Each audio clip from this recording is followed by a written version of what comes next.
so many of the different creatures or mythology that we talk about around Halloween can absolutely be seen as metaphors for queerness.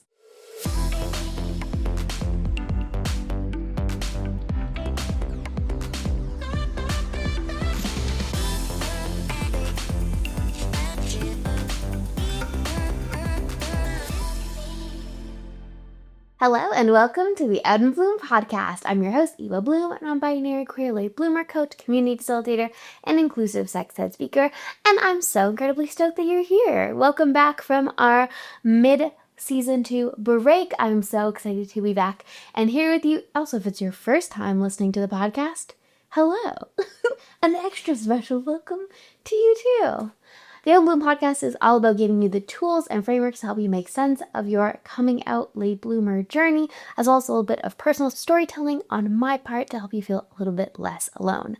When I'm not supporting late bloomers in confidence, dating, navigating second adolescence, you can find me reading a sapphic sci-fi or fantasy novel, starting a new craft project, or playing board games with friends. If you want even more late bloomer community and support, come on down and join us at the Late Bloomer Support Club.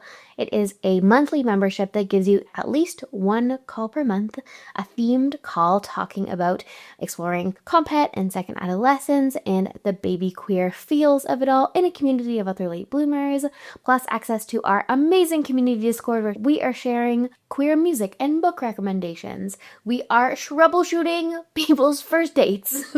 It is one of the sweetest communities on the internet, and you can join Late Bloomer Support Club for just $10 a month. So would love to see you there.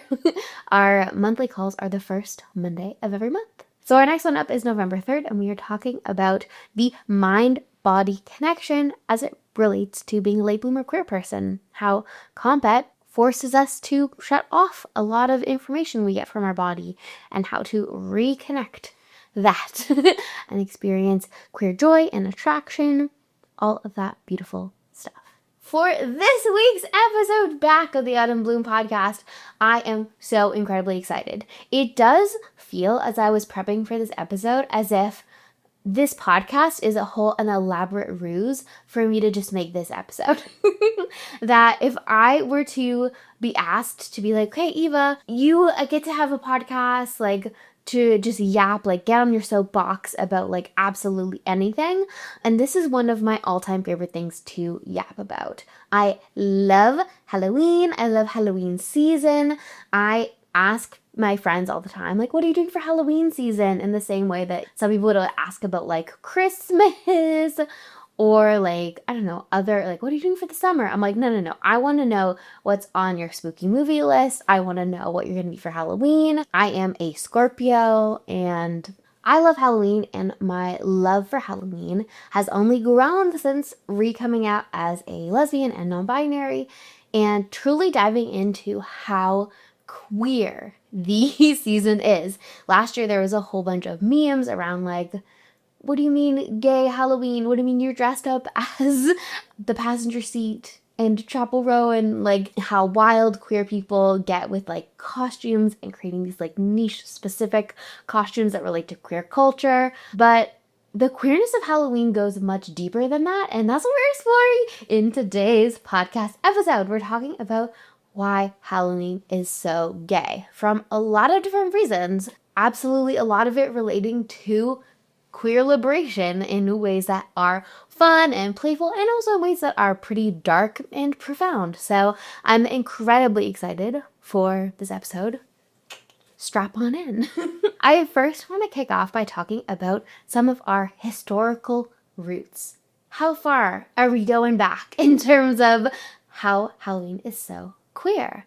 And of course, want to kick off with one of the most pivotal Gothic romantic horror books of all time. The first huge vampire book before Dracula was actually a queer-coded, lesbian-coded book called Carmilla, which came out in the mid-1800s. I have it right here. Not the one that came out in the mid-1800s. The one that my girlfriend lent me because she knows that I love lesbian vampires. Carmilla by Sheridan Le Fanu came out in 1872.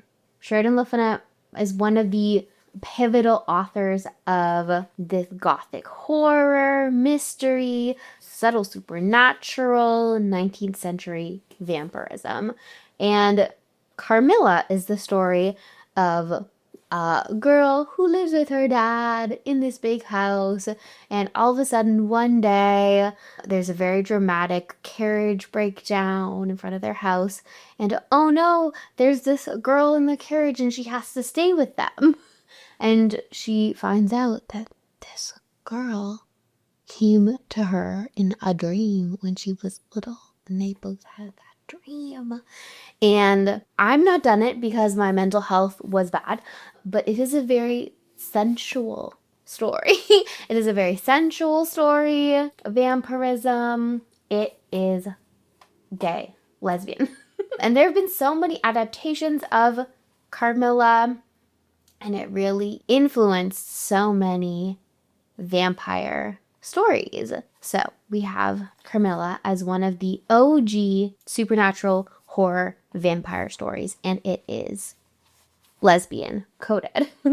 We have Carmilla as a pretty far back example of Halloween's queer roots. When we look to a little bit more recent future of queer Halloween, in the mid-1900s across America, we start to see different examples of queer Halloween festivities. And specifically, Halloween being a time where a lot of queer and trans people could experience greater safety, because at that time, across America in the mid-1900s, especially in a lot of the major cities, there were cross-dressing laws, which meant that you had to have, like, for example, at least 3 articles of clothing on you that matched your sex assigned at birth, and that you could be, like, penalized by the police. You could get taken in, you could be brutalized for not wearing the clothing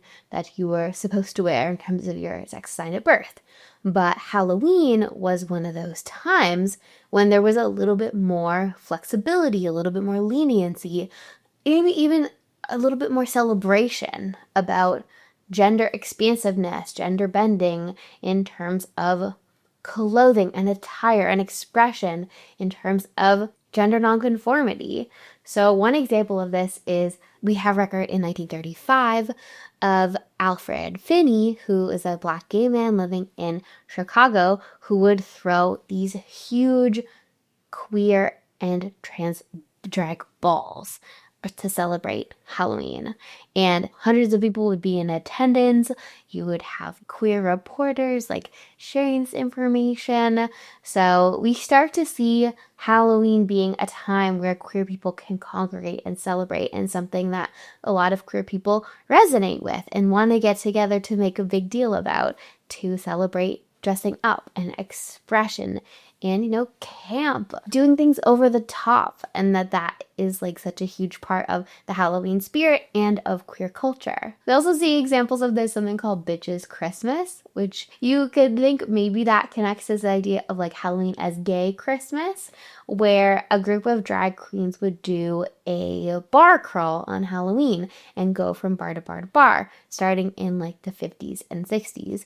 And you'd have like a group of people that would congregate and like follow them bar to bar to bar. And with segregation in different metropolitan cities, this was specifically in Philadelphia, there were 2 Bitches Christmases, one going to like the white bars and one going to the black bars.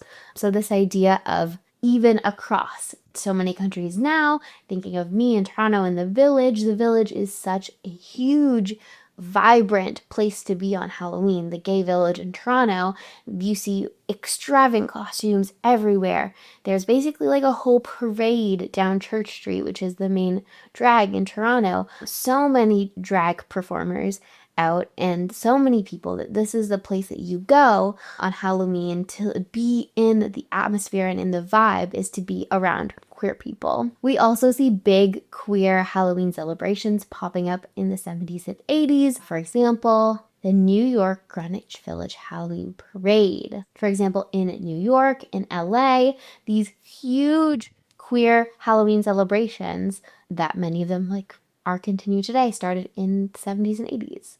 I also think of the idea of, are you a pride drag queen or a Halloween drag queen? That so many drag performers get their first permission to explore gender nonconformity, to explore costuming and over the topness and extravagance, and putting on a different persona, putting on a costume, trying on, okay, what would it be like to be someone else for the night?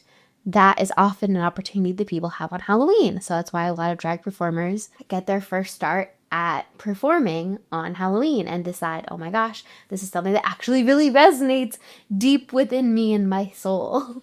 So one very famous example is Trixie Mattel, who started part of her drag journey was performing in the Rocky Horror Picture Show. And that was part of her being like, oh my gosh, exploring gender expression and performance in this way, something that's important to me. So we can see that from, the 1900s to today, this idea of Halloween as a time to play with our gender expression and our gender is something that still exists today.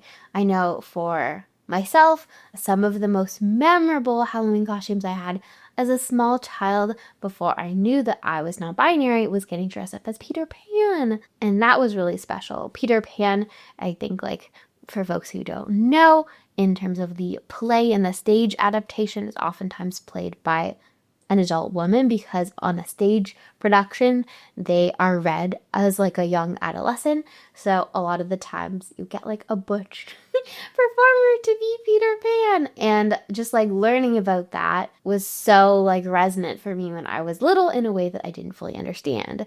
So even as a small kid, there were ways to connect with queerness or gender nonconformity. And now as an adult queer person, come out as lesbian and non-binary, Halloween is such a beautiful time for me to experience gender exploration or gender affirmation. This year, giving you spoilers, this year, my girlfriend and I are dressing up as Wesley and Buttercup from The Princess Bride. And I'm so excited to wear one of those little pirate shirt, poet blouses.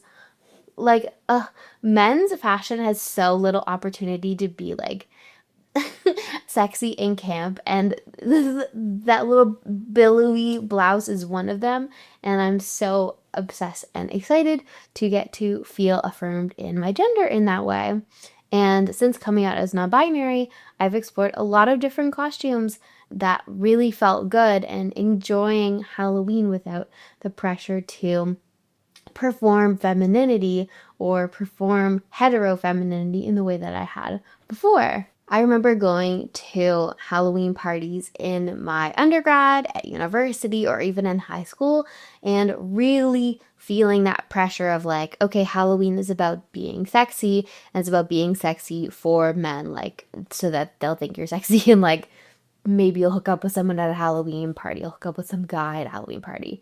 And I felt so uncomfortable being perceived as sexy in terms of men. I think part of that is around not wanting to experience sexual harassment, just generally as somebody who is perceived as a woman. But yeah, also just being perceived incorrectly, not being understood and perceived as a lesbian and a binary, because I had no idea that I was both of those things at the time. But now, really knowing myself, it is totally transforms how I experience Halloween and dressing up. Knowing that I get to dress up and feel sexy or explore with a different persona, embody a different character that can be either queered or is already part of queer culture is so incredibly exciting. Yeah, in the past, since coming out as non-binary,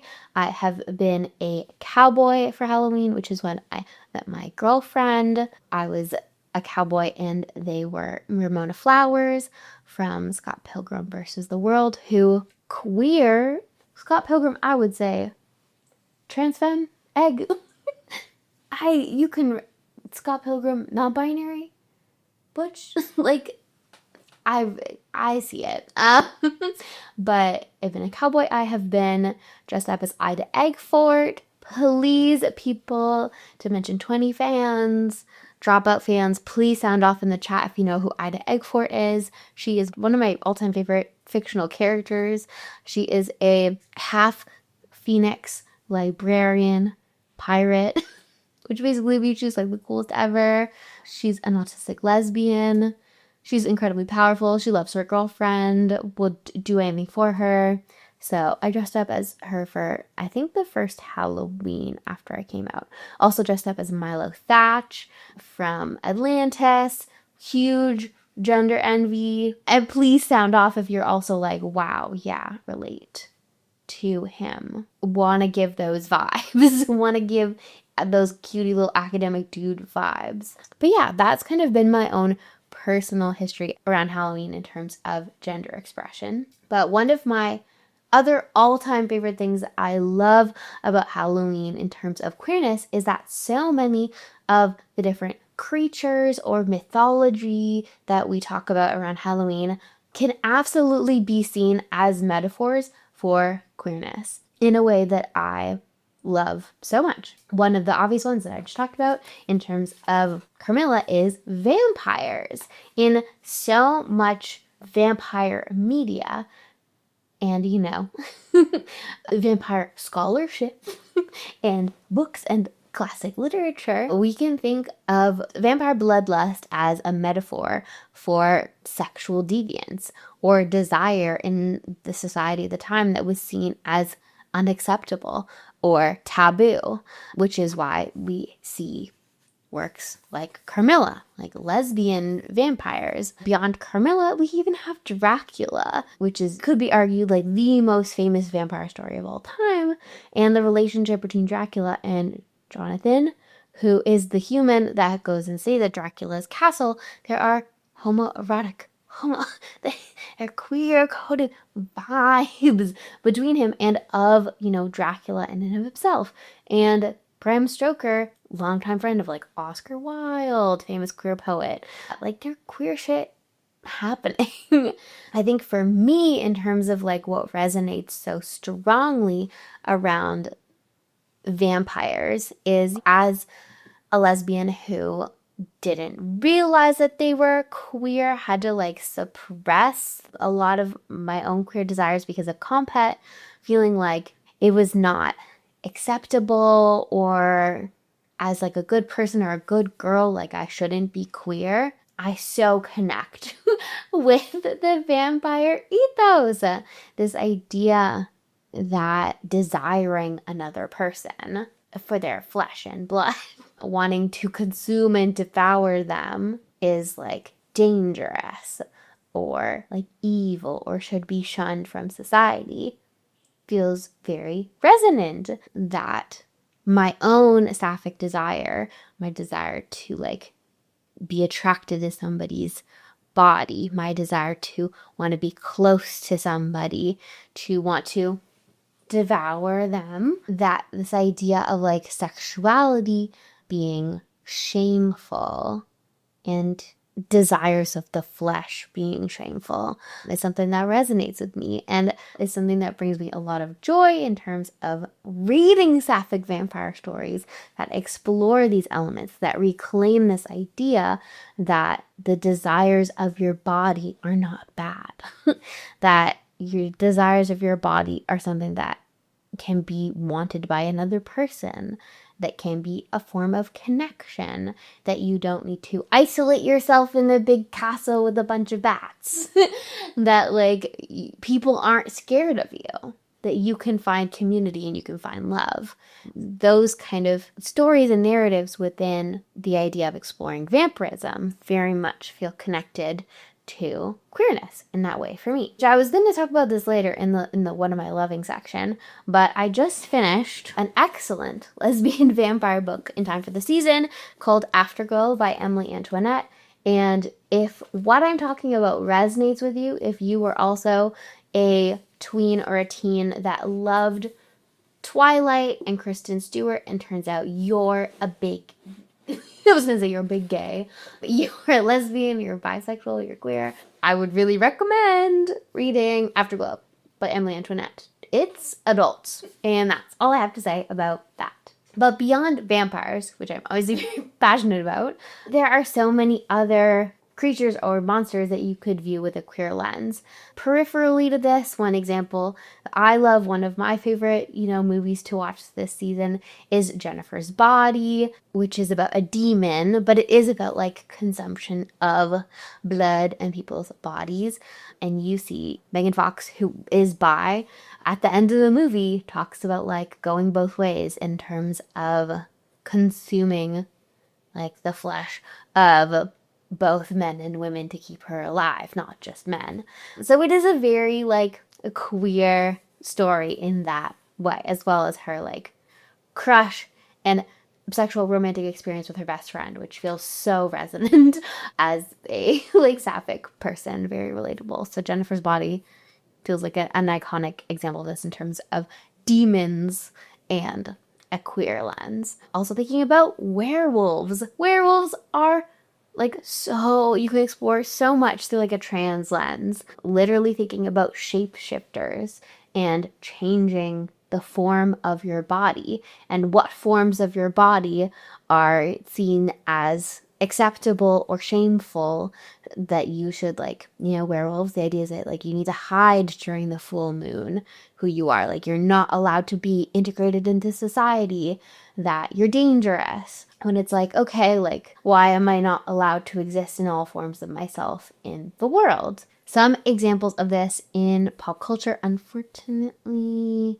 Remus Lupin and Harry Potter was kind of written, and the director of the third movie directed the actor to play Remus as gay and to kind of use that werewolf as a metaphor for HIV/AIDS or chronic illness and play the character as queer. Another example that I personally headcanon is Oz from Buffy the Vampire Slayer. As long as it's like all short men are transcoded. But Willow is queer. She is sapphic in the show and she dates Oz. So I'm like, for Oz to be transmasc, like really fits in my personal headcanon in terms of, his like werewolf experience too. Of course, we also have witches, which witches have a very real historical history around of oppression and mass murder surrounding patriarchy and colonialism and violence of the church and Christianity. So that is one whole thing of like a real tangible history around oppression of a group of people who are outside of the binary, who are outside of these like dominant power structures and are seeking power and community and healing beyond those power structures, which feels very queer. I don't have time in this podcast to go full in on the whole history of witches, so I'm going to leave some different resources in the show notes. If you have any favorite resources on a history of witches that is viewing things through a decolonial lens, I would really love to read about it, because the peripheral research, if you're just searching the history of witches, that is not examining stuff through a decolonial lens. And I feel like that's really huge. Feels really like a big part of that whole history in terms of wanting to erase indigenous spiritualities and queerness. So yeah, but in terms of pop culture, modern ideas of witches, thinking about witches as groups of women that come together, that share knowledge with each other apart from men, that's pretty gay, in my opinion.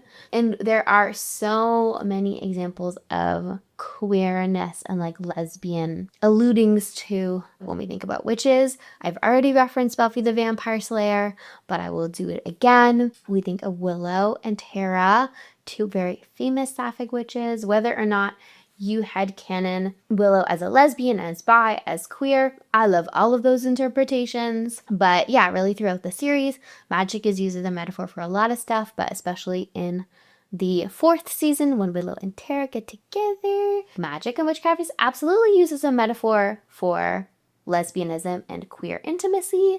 For example, they have a whole scene where they're doing a ritual with a rose together, and that is a sex scene. There is a whole moment where literally like Willow like bends back like as, and it's like photographed and videographed as if she's having an orgasm. So their whole relationship of getting together is very much around their connection with magic.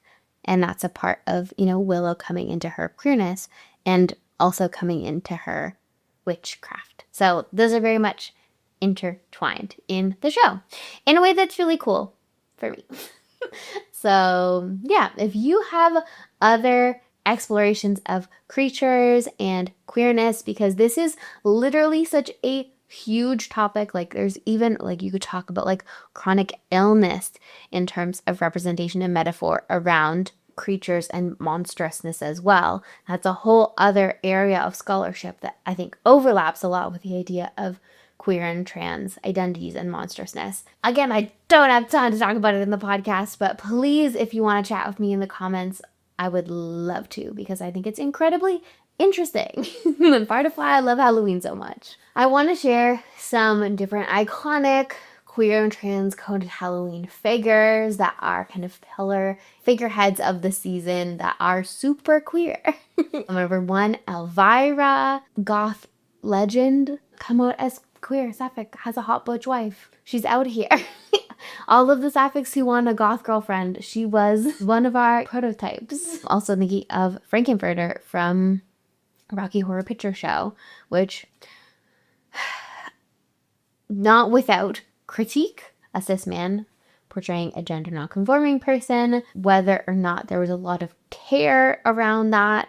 But I think we can argue that Frankenfurter is a very popular example and continues to be a celebrated example of gender nonconformity. And again, lots of queer and trans people dressing up as Frankenfurter, performing in Rocky Horror Picture Show. So I would say that they are a queer Halloween icon for sure. This one is a personal headcanon, and that is Gomez and Morticia Addams. I love them as a T for T couple, and that they're both trans. I am so obsessed with them and also the whole Addams family as an FU to the idea of the Americana nuclear family model, that they rebuff that they are gruesome and strange and macabre, but that they also do things that rebuff that model, like being obsessed with each other. That Gomez is very gentle, and that Morticia takes up such a large role in the house, that is like a gender role flip, that they really encourage and like love and provide a lot of affection to their kids, even if their kids are doing really wild things.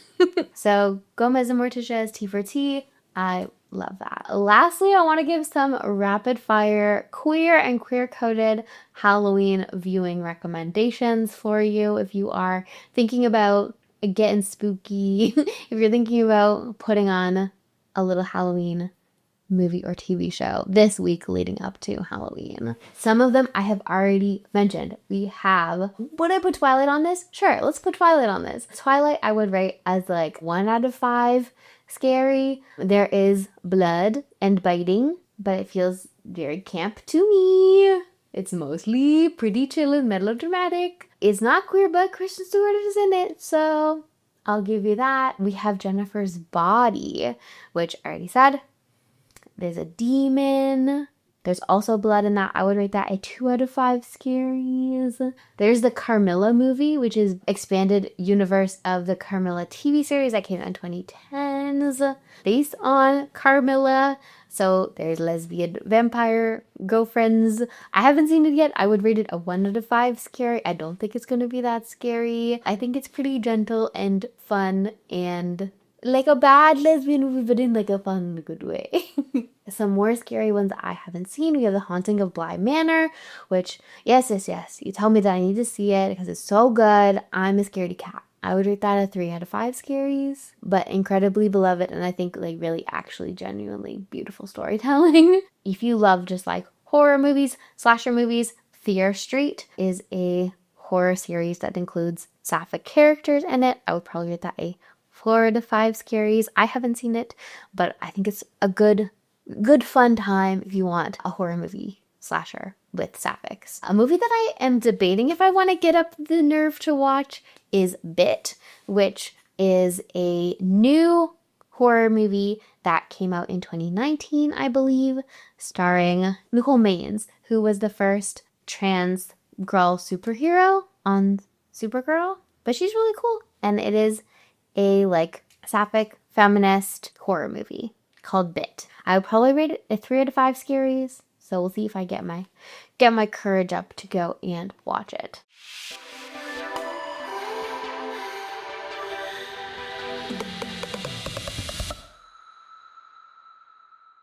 That brings me to sharing even more of my favorites with you. I'm sharing what I'm loving right now. In the spirit of Halloween and also just my life, I'm sharing what I'm reading right now, what I am listening to, what I'm cooking, and some of my favorite creators. In terms of what I'm reading, I have finally gotten out of my reading slump and another book to show you. Of course, would highly recommend Afterglow by Emily Antoinette, and I'm almost done reading Every Step She Takes by Allison Cochrane, which, if you are a late bloomer lesbian, I'm not saying you need to, but I think you will find this book highly relatable. Highly relatable. It's about Sadie, who is 35 and has tried to date men. Her sister and her mom have tried to set her up with men her whole life.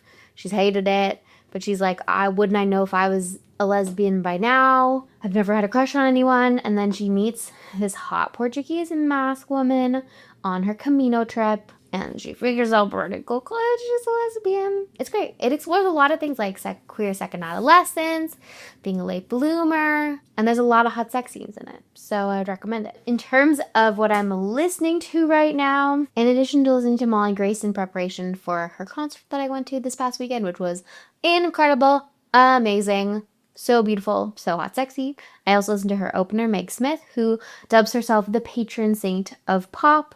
And if you also grew up in a religious background and you want to listen to some fun pop music that's a little bit blasphemous, like Jesus Christ in a miniskirt, I would highly recommend it. It's a great time. In terms of what I am cooking recently, I have recently uncovered that my roommates have always had an Instapot, and I am ready to Instapot for the fall and winter.